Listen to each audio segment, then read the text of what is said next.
अब गैलीलियो ने दो इंक्लाइंड प्लेन्स यूज करके ऑब्जेक्ट के मोशन को एनालाइज किया। गैलीलियो ने दो एक जैसे इंक्लिनेशन वाले इंक्लाइंड प्लेन्स लिए। एक को नाम दिया इंक्लाइंड प्लेन ए और दूसरे को नाम दिया इंक्लाइंड प्लेन बी। दोनों इंक्लाइंड प्लेन की हाइट 10 सेंटीमीटर थी और इंक्लिनेशन 15 सेंटीमीटर का था। सिम्यताही अब गैलीलियो ने इंक्लाइंड प्लेन ए के टॉप से एक मार्बल यानी कंचे को छोड़ा।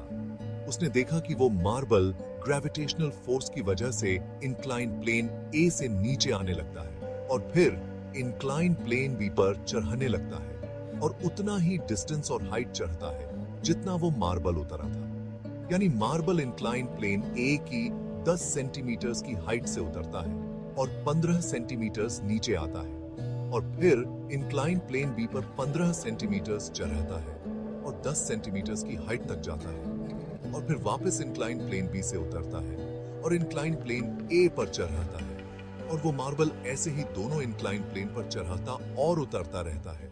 अब गैलीलियो दूसरा एक्सपेरिमेंट करता है।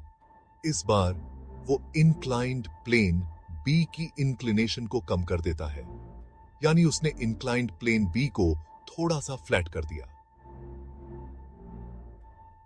अब इंक्लाइंड प्लेन बी की हाइट तो 10 सेंटीमीटर्स ही थी, लेकिन उसका इंक्लिनेशन 15 सेंटीमीटर से बढ़कर 20 सेंटीमीटर्स हो गया। अब उसने फिर से वही एक्सपेरिमेंट किया। उसने इंक्लाइंड प्लेन ए से मार्बल को छोड़ा।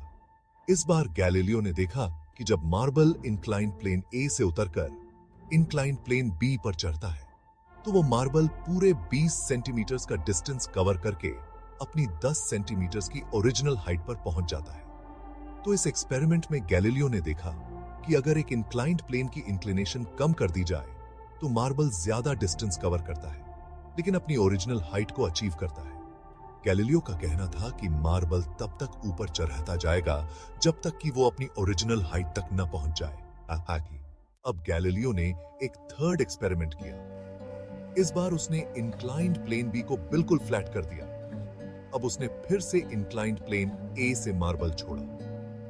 अब क्योंकि इंक्लाइंड प्लेन बी बिल्कुल फ्लैट हो गया था तो गैलीलियो का मानना था कि वो मार्बल इंक्लाइंड प्लेन बी पर अपनी ओरिजिनल हाइट तक जाने की कोशिश करेगा, लेकिन क्योंकि इंक्लाइंड प्लेन बी बिल्कुल फ्लैट है तो मार्बल को उसकी ओरिजिनल हाइट नहीं मिल पाएगी और मार्बल चलता ही जाएगा और कभी रुकेगा नहीं। हालांकि ये प्रैक्टिकली पॉसिबल नहीं है क्योंकि मार्बल फ्रिक्शनल फोर्स की वजह से कभी न कभी रुक ही जाएगा। गैलीलियो ने अपने इस एक्सपेरिमेंट से दो कंक्लूजन निकाले। पहला यह कि किसी ऑब्जेक्ट को मूव करने के लिए अनबैलेंस्ड फोर्स की जरूरत होती है, जैसे कि मार्बल ने ऊपर से नीचे इसलिए मूव किया क्योंकि उस पर ग्रेविटेशनल फोर्स लग रही थी। गैलीलियो का दूसरा कंक्लूजन यह था कि ऑब्जेक्ट को मूव करने के लिए तो अनबैलेंस्ड फोर्स चाहिए होती है, लेकिन जब एक बार वो ऑब्जेक्ट मूव करने लगता है तो उसको किसी अनबैलेंस्ड फोर्स की जरूरत नहीं होती। वो ऑब्जेक्ट अपने आप मूव करता रहे।